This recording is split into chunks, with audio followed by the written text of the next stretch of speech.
Interstellar flight is part of a long-standing quest to expand our horizons and go where we've never been. What imperatives will define our first interstellar mission when it finally launches and finally arrives?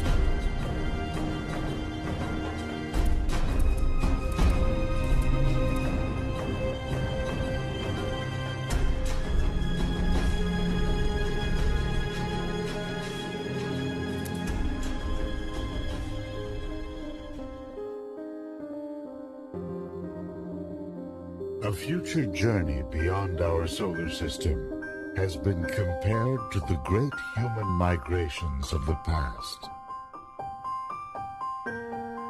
One of the greatest spanned the uncertain reaches of the Pacific Ocean.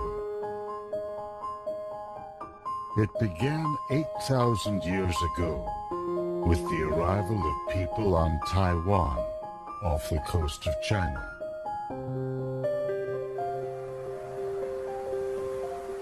By around the year 1200 AD, their Polynesian descendants arrived at their furthest point, Easter Island.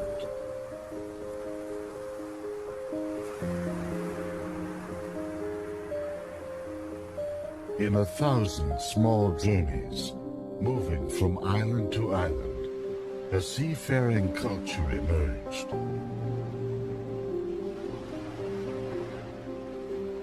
What are the Tongas, the Fijis, and Easter Islands of the future? Astronomers are now searching in the near regions of our galaxy. They have identified 3,841 planetary candidates. Nearly 1,100 have been confirmed.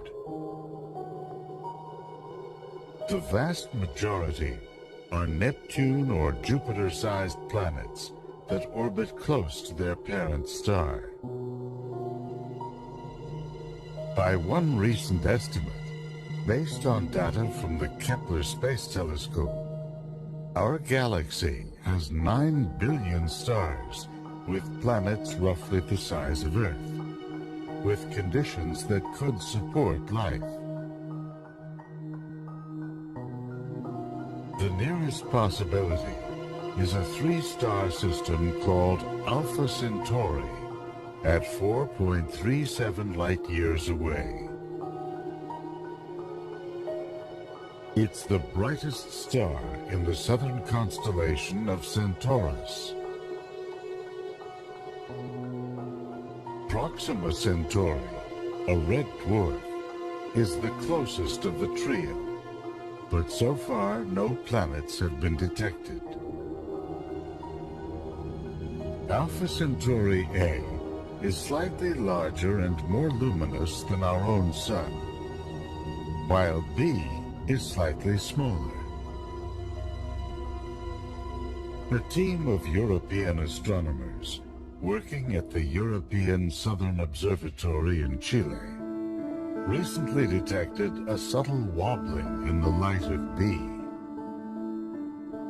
It could be a sign of tugging from a planet's gravity. If a planet is there, it literally hugs its parent star, with an orbit that's even closer than Mercury is to our Sun. It's probably molten, with surface temperatures in excess of 1,000 degrees centigrade. Are there other planets far enough out for liquid water to flow? That prospect is the subject of intrigue in science and science fiction. Alpha Centauri is the fictional location of Polyphemus, a giant gas planet, and its moon Pandora, from the movie Avatar.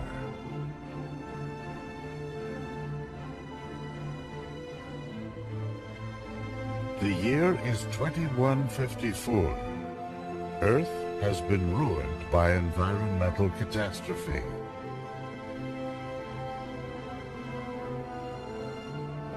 Greedy prospectors board the hybrid fusion antimatter spaceship, Venture Star.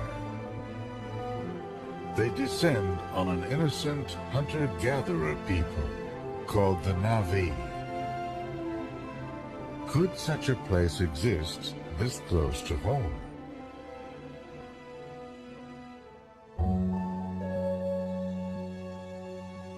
One problem with Alpha Centauri is that the orbits of A and B bring the stars as close as Saturn is to our Sun. This means that planets further out could have been pulled away and flung out into space.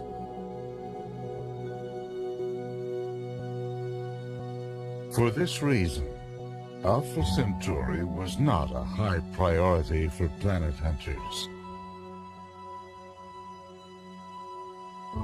That is, until similar examples turned up, such as Kepler-16. 16b is a planet that orbits two stars, which in turn orbit each other.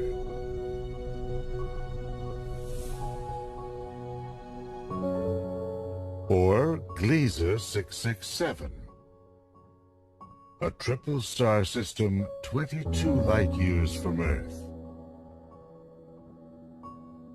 667c is a red dwarf, one-third the mass of our Sun, with 6 planets in its fold.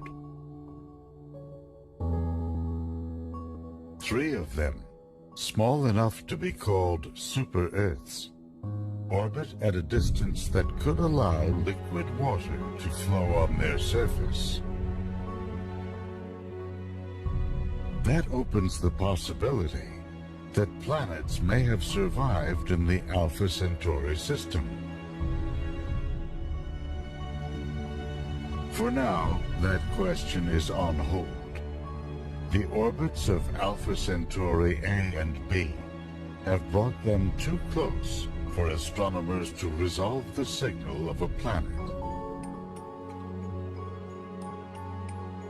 When they move apart again, astronomers will have new tools at their disposal, including the James Webb Space Telescope, now set for launch in 2018. From a position 1 million miles away from Earth, it will deploy a sun shield the size of a tennis court and a mirror over 21 feet wide.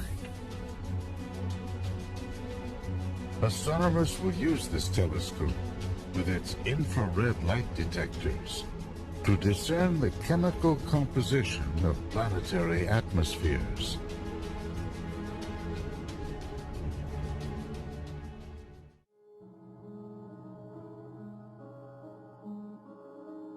Here are Alpha Centauri A and B, as seen by the Cassini spacecraft just above the rings of Saturn. Assuming it's worth the trip, you'd have to travel a distance 30,000 times the orbit of Saturn to reach them. Put another way, if Earth to Saturn is a meter, then Earth to Alpha Centauri is New York to Chicago.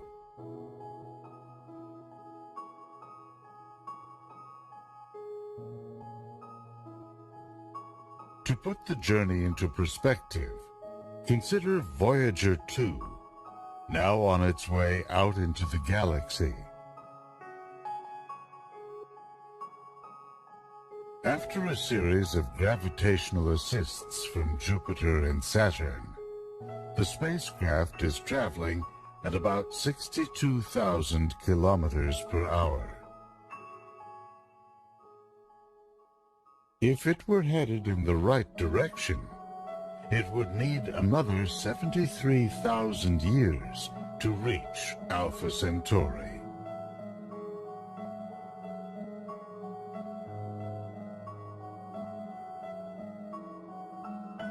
The dream of traveling to other solar systems was forged by rocketeers a century ago. A Russian schoolteacher, Konstantin Tsiolkovsky, inspired generations of space visionaries with sophisticated ideas about multi-stage launch vehicles. He imagined the construction of space stations in Earth orbit and eventually permanent space colonies. Someday, he predicted, we'll evolve into a whole new species, Homo cosmicus.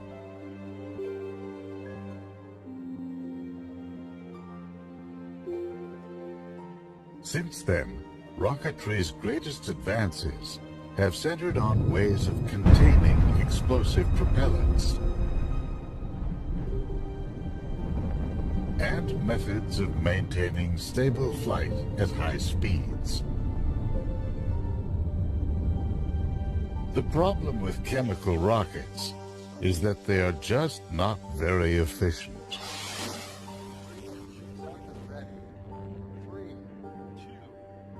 To reach the speed needed to escape Earth's gravity, 25,000 kilometers per hour, the space shuttle carried 15 times its weight in fuel. A NASA study showed that to send a shuttle-sized craft to Alpha Centauri in 900 years would take an unbelievable amount of fuel, 10 to the 137th kilograms worth. That's more than the entire visible universe. There are several promising advanced propulsion concepts on the drawing board, including fuel-efficient plasma engines, which accelerate a spacecraft gradually to high speeds. It won't get us to Alpha Centauri in anything close to a human lifespan. To go that far and that fast, a pre-Apollo project called Orion called for a series of controlled nuclear explosions to propel a spacecraft to high speeds. The project died amid concerns about the impact of nuclear explosions on the environment. Back in the 1970s, a group of scientists unveiled designs for Daedalus. This giant fusion-powered craft would have had to carry 50,000 pounds of fuel. The plan was to accelerate to 12% the speed of light and reach a nearby star in 50 years. Other plans have included ramjets with vast magnetic fields that scoop up a fuel supply of hydrogen ions, or solar sails powered by the solar wind and by lasers stationed along the way. Then there's the rocket of choice in science fiction, powered by the most potent fuel in nature, antimatter.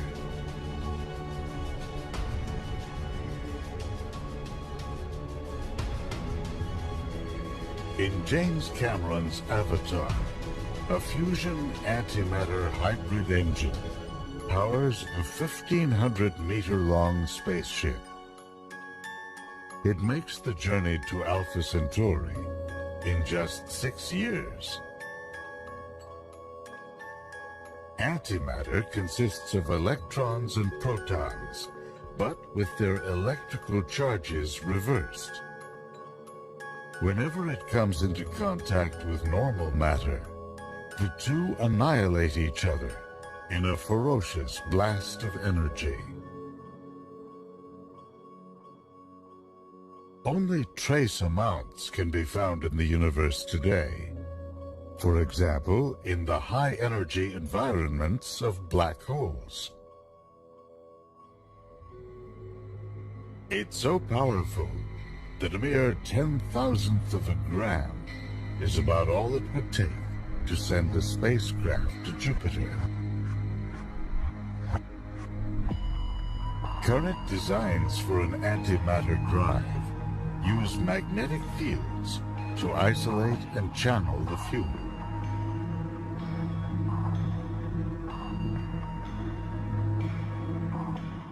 The idea is to merge a stream of protons with a stream of its antimatter opposite, antiprotons. A magnetic field pinches or compresses the combined streams into a narrow beam. Annihilation, then, produces an ultra-high energy laser that shoots out the back of the craft. That causes a recoil effect that pushes on the magnetic field produced by the beam and propels the craft forward. Antimatter can be produced on Earth in giant physics labs like the Large Hadron Collider.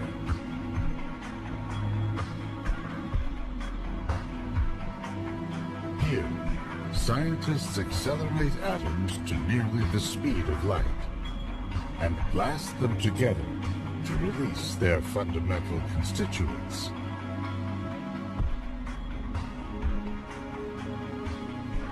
The yield is so small that the cost of producing just a gram's worth of antimatter would be upwards of $100 trillion. And the stuff is so volatile that storing more than a few atoms at a time remains a significant challenge.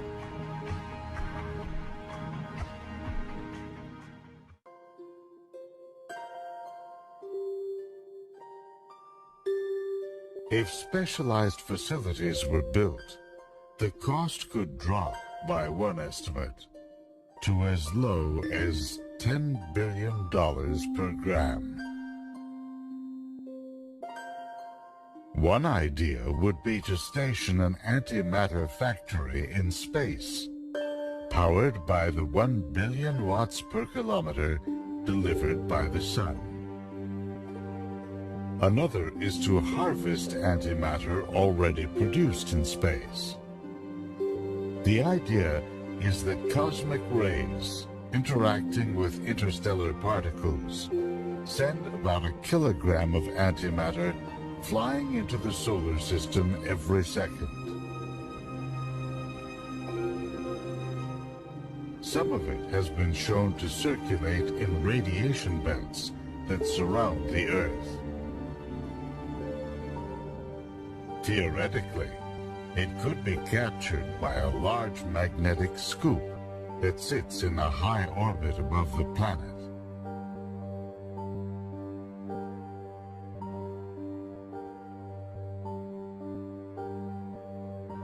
Short of traveling to another solar system, there may be good reasons to develop antimatter propulsion. An interim mission would speed beyond the orbit of Pluto, sending back close-up images of objects in the Kuiper Belt. A longer-distance probe could reveal new details about the Oort cloud, a vast realm of comets that envelops the solar system. Once out there, it could sample interstellar particles or deploy an interstellar telescope. To make it all the way to Alpha Centauri within 50 years, an antimatter probe would have to accelerate to around 10% the speed of light, over 100 million kilometers per hour. High velocity has its perils. At such speeds, even dust has enough mass to destroy the craft. A magnetic shield would be needed to clear the way.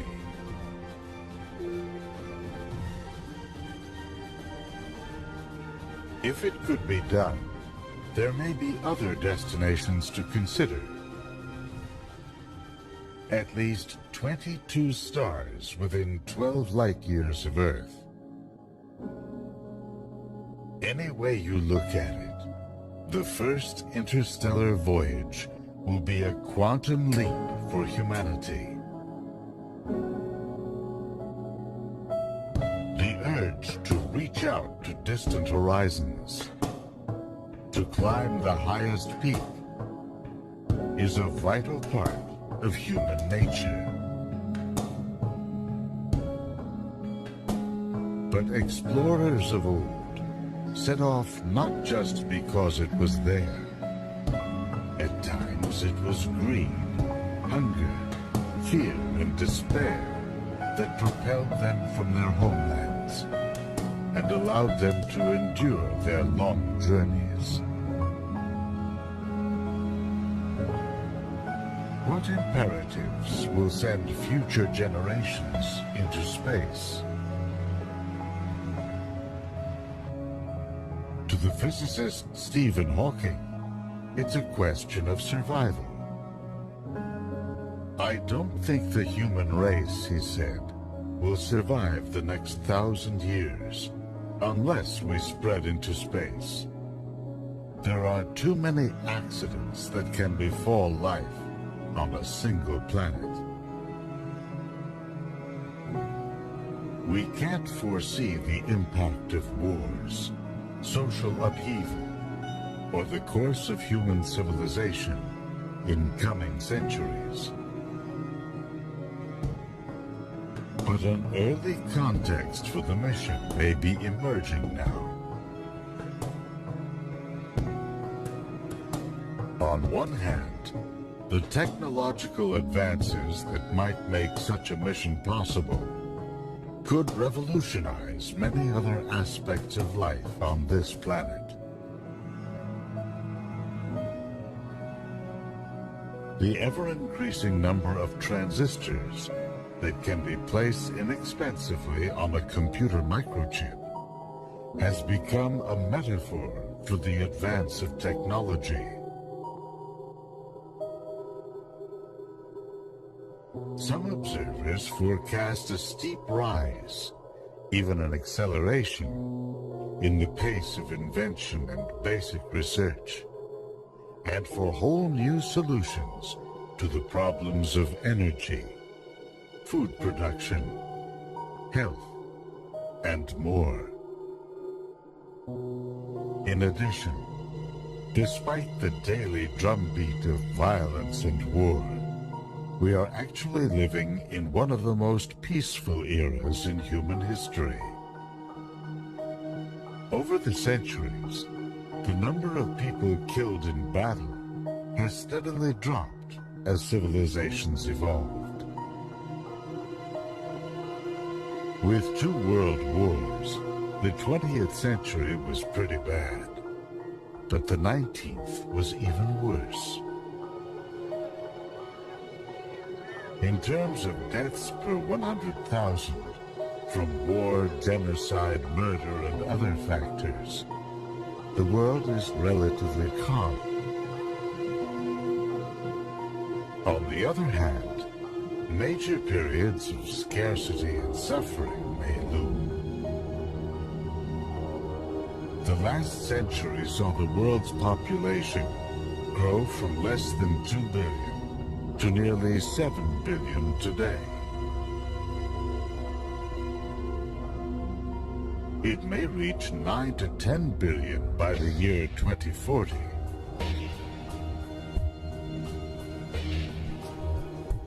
According to a recent UN report, the world will have to produce 70% more food by the year 2050, and at least that much more energy to sustain its population. Simple, clean water in some regions is already extremely scarce.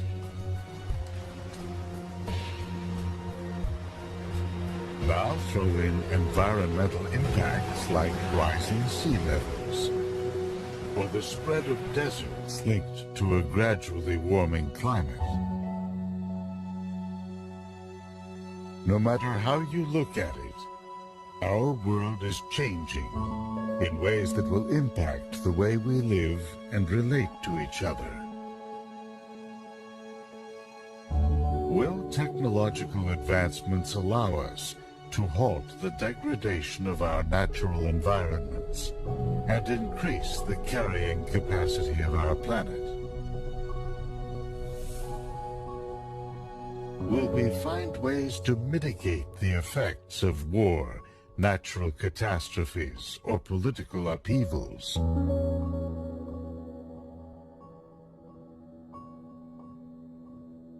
The technology needed to launch a first interstellar mission is certainly decades away.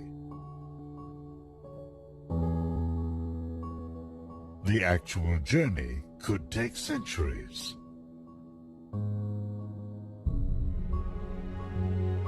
The mission will likely be designed to relay basic information on a world whose light we have studied intensively from afar. Back home, it will no doubt spur reflection on who and what we have become as a people, as a planet.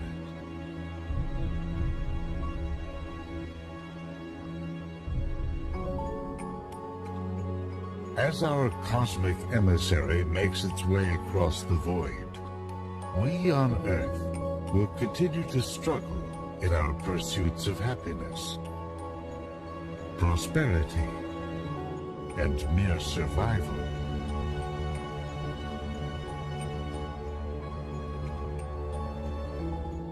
When it arrives, we'll scan the data for evidence of a world like our own, one that may harbor life.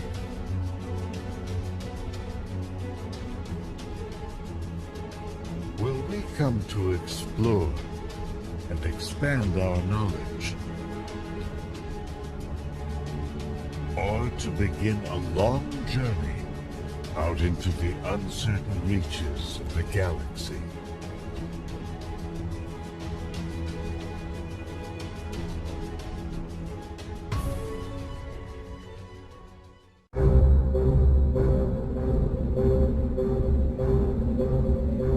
The year is 2154.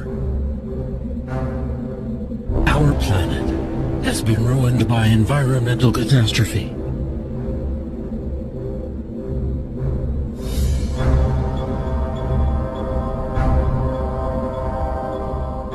In the movie Avatar, greedy prospectors from Earth descend on the world of an ancient hunter-gatherer people named the Na'vi. Their home is a lush moon far beyond our solar system, named Pandora. Could such a place exist?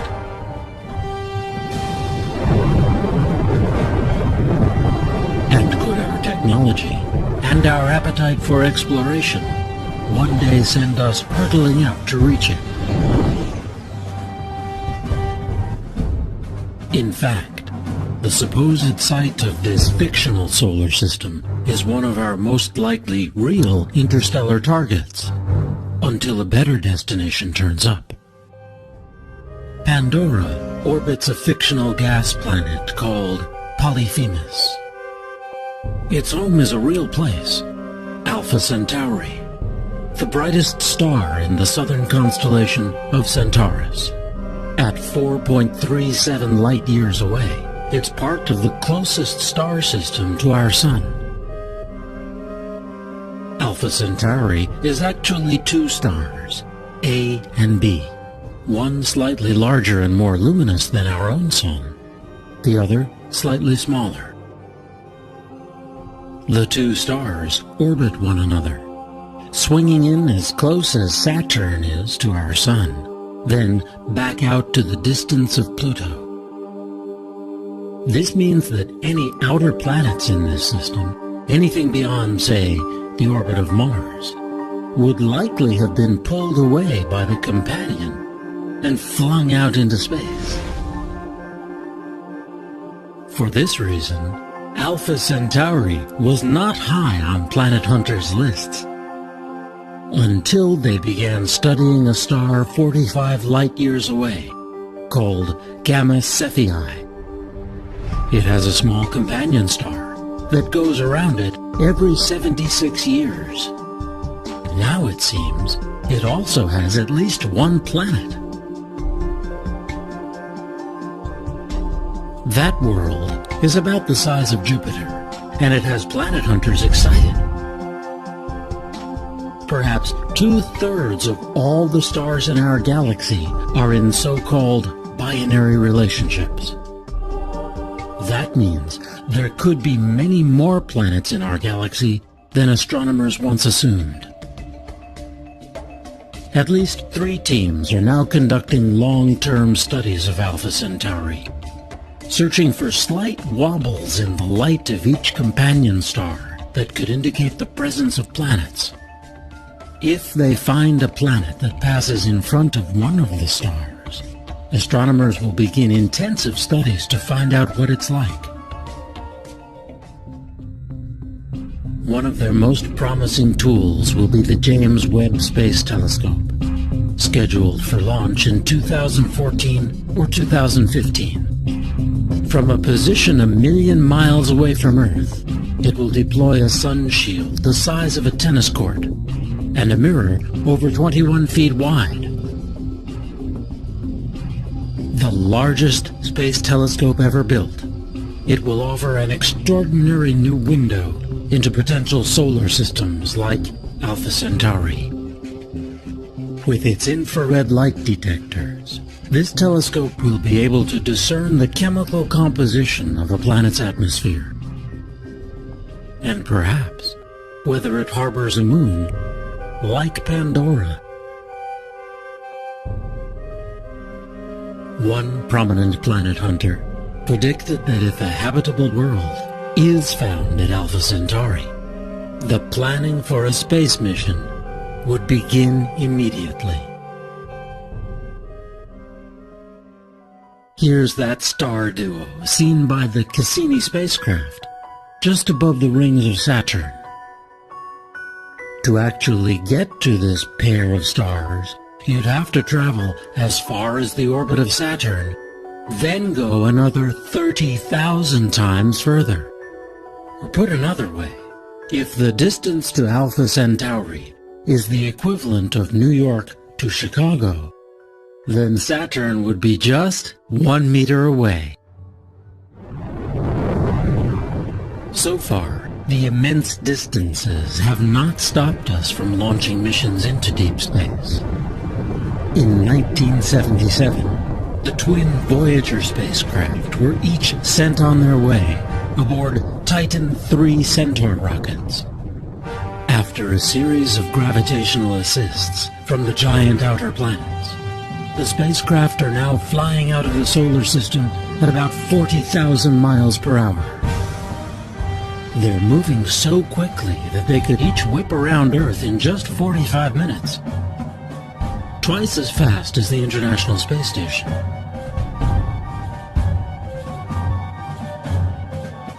Voyager 1 has now traveled over 110 astronomical units. That's 110 times the average distance between Earth and Sun, or about 10 billion miles. But don't hold your breath. If it was headed in the right direction, it would need another 73,000 years to travel the 273,000 astronomical units to Alpha Centauri. When it comes to space travel, we've yet to realize the dream forged by rocketeers a century ago. A Russian schoolteacher, Konstantin Tsiolkovsky, inspired generations of space visionaries with sophisticated ideas about multi-stage launch vehicles.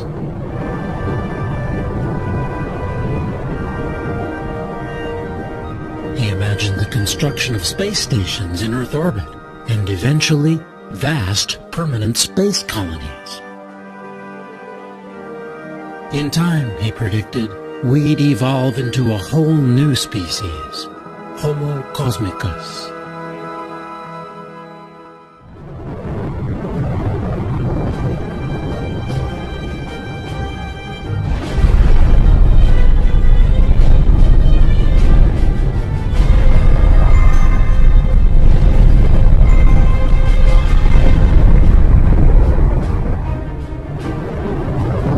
Since then, rocketry's greatest advances have centered on ways of containing explosive propellants and methods of maintaining stable flight at high speeds. The problem is that chemical rockets are just not efficient for long-distance space travel. To reach the speed needed to enter orbit around Earth, 17,500 miles per hour, the space shuttle must carry 15 times its weight in fuel, and that's efficient compared to some other rocket systems. And you'd need to be traveling more than 25,000 miles per hour to break free of Earth's orbit and go anywhere else.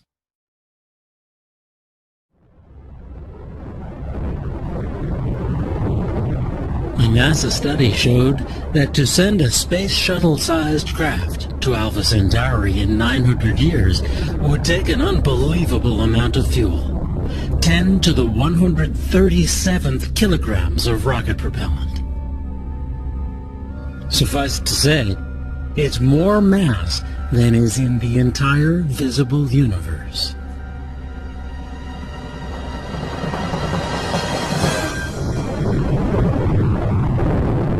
While only a very tiny percentage of NASA's budget goes to advanced propulsion, there are some promising ideas on the drawing board. Rockets powered by nuclear fuel, or plasma, a supervolatile gas. Huge sails pushed along by the pressure of photons from the sun. Ion drives. But to reach Alpha Centauri within a human timescale, we'll have to go with the most potent fuel in nature that we currently know. It's the science fiction fuel of choice, antimatter.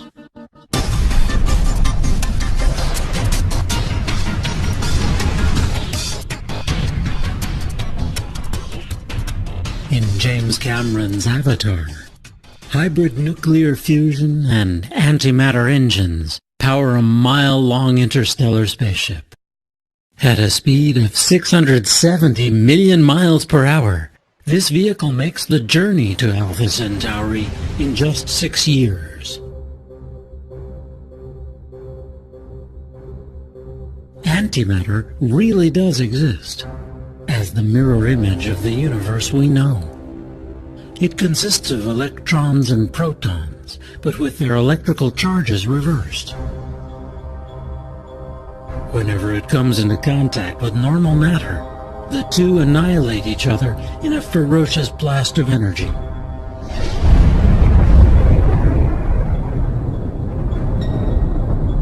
Large amounts of antimatter were created and destroyed in the fiery dawn of our universe, the Big Bang. But somehow, in one of the great mysteries in science, we were left with a universe whose visible substance is almost all normal matter.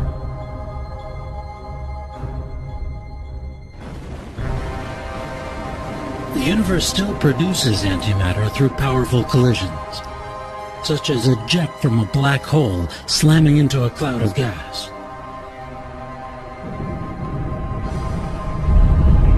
When matter and antimatter obliterate one another, they emit gamma radiation that we can then detect with instruments such as the Fermi Gamma Ray Space Telescope. Fortunately, black holes aren't the only way to generate antimatter. In giant labs, like the Large Hadron Collider, scientists accelerate atoms to nearly the speed of light and blast them together to expose their fundamental constituents. Small amounts of antimatter can be made this way, but it's incredibly expensive. With a dedicated facility, the cost of producing it might come down far enough to produce usable amounts. And that's the hope of one researcher. Dr. Gerald Smith has been working for over a decade to find a way to trap this volatile substance and store it in isolation from the rest of the universe.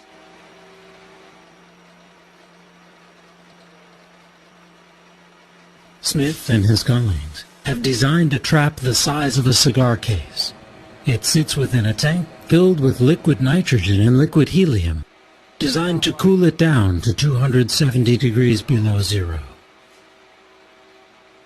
Once injected into this trap, antimatter particles are suspended by magnetic fields within a vacuum as empty as deepest space. But the problem is that anti-electrons, called positrons, tend to repel each other explosively. That makes it tough to store more than a few at a time. This team now believes it may have discovered a pathway to storing large amounts over longer periods of time. Their solution lies in combining positrons with electrons, forming an element called positronium. In theory, with the right magnetic fields, these electrically neutral atoms might be held indefinitely. When released under controlled conditions, ultra-high energy antimatter beams could turn out to be ideal cancer killers, or lead to revolutionary industrial applications. Or perhaps one day, they could power long-distance spaceflight. It wouldn't take much. Antimatter is so potent that it defies common sense. A chunk the size of a small coin could propel the space shuttle into orbit. Smith estimates that once in low Earth orbit, a human mission to Mars would take as little as 10 milligrams worth. The basic idea of an antimatter rocket is simple. A beam of positrons is released into the engine core, where it annihilates the surface of a metal plate. That creates an explosion that propels the craft forward. Another design uses a sail. A cloud of antimatter particles reacts explosively to its surface, propelling it forward.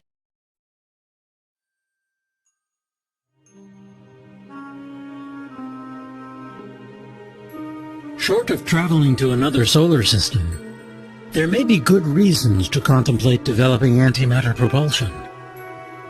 A preliminary mission would speed beyond the orbit of Pluto, sending back close-up images of dark planet-like objects that ring the solar system out in the Kuiper Belt. A longer-distance probe could reveal new details about the Oort cloud, a vast realm of comets that envelops the solar system. Once out there, it could sample particles that make up the interstellar medium, or send back unique data sets on dark matter, the invisible stuff that makes up the overwhelming portion of our universe. To make it all the way to Alpha Centauri within 50 years, an antimatter probe would have to gradually accelerate to around 10% the speed of light. That's 67 million miles per hour. It would then gradually decelerate as it approached its destination. At those speeds, hitting even a grain of dust could destroy the spacecraft. So it might be best to slow the journey down to a century or more.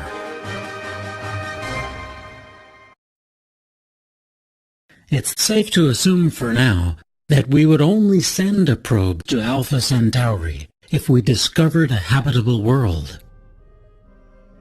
There may be other choices in our solar neighborhood.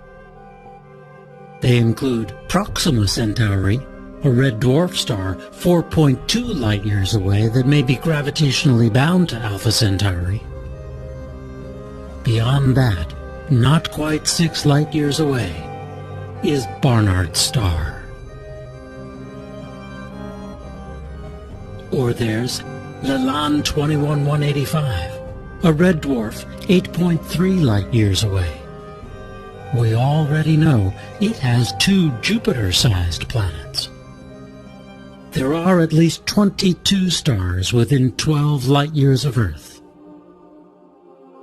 And any way you look at it, the first interstellar voyage will be a quantum leap for humanity.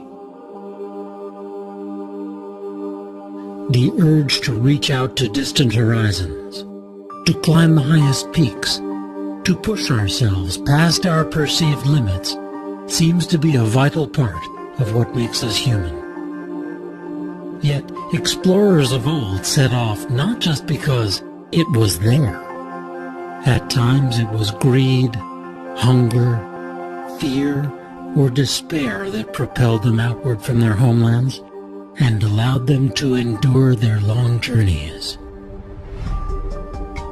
Whether we attempt to make this leap to the stars may come to depend on how we regard this planet. To the physicist Stephen Hawking, the journey is imperative. I don't think the human race, he said, will survive the next 1,000 years unless we spread into space. There are too many accidents that can befall life on a single planet. Indeed, we can't foresee the impact of wars, social upheaval, or the course of human civilization in coming centuries. But today, we can see the often conflicting trends that could one day propel us out into the interstellar void. On one hand, the technological advances that might make such a mission possible could revolutionize many other aspects of life on this planet. The ever-increasing rate at which numbers of transistors can be placed inexpensively on computer microchips has become a metaphor for the advance of all technologies in this century. From a few thousand transistors on the first printed circuits of the 1970s, computer chips now have billions etched onto their surfaces. Even that number could seem amazingly small in another few decades. Many observers forecast a steep rise, even an acceleration, in the pace of invention and basic research, and for whole new solutions to the problems of energy, food production, health, and more. On the other hand, major periods of scarcity may loom. In the 20th century, the world saw the largest increase in its human population, from less than 2 billion up to 6 billion. The world's population is now around 6.8 billion. It's expected to reach 9 to 10 billion by the year 2040, with the biggest gains in Asia and Africa. According to a recent UN report, the world will have to produce 70% more food by the year 2050, and at least that much more energy to sustain its population. The scarcity of just simple clean water in some regions is already frightening. Now throw in environmental impacts, like rising sea levels, or the spread of deserts linked to a gradually warming climate.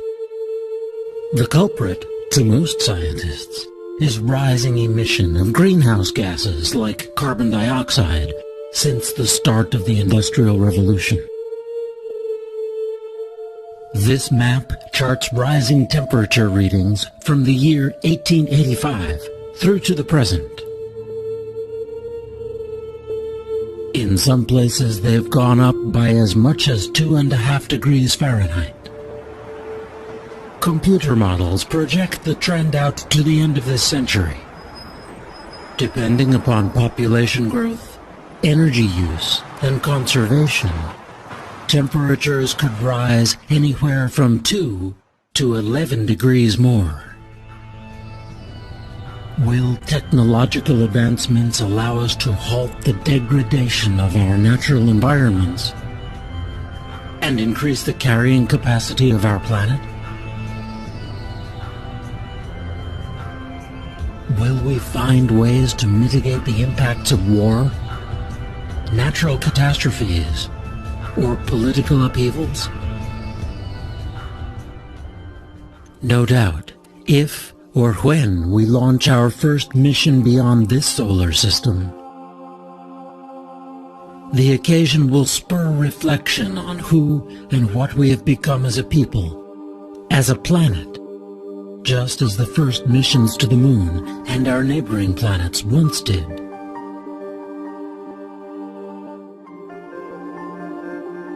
At first, we'll send a probe designed to relay basic information on what's there, on a world whose light we have only studied from afar. As this cosmic emissary makes its way across the void, we on Earth will continue to struggle in our pursuits of happiness and prosperity, or of mere survival. When it arrives, we'll scan the data for evidence of a world like our own,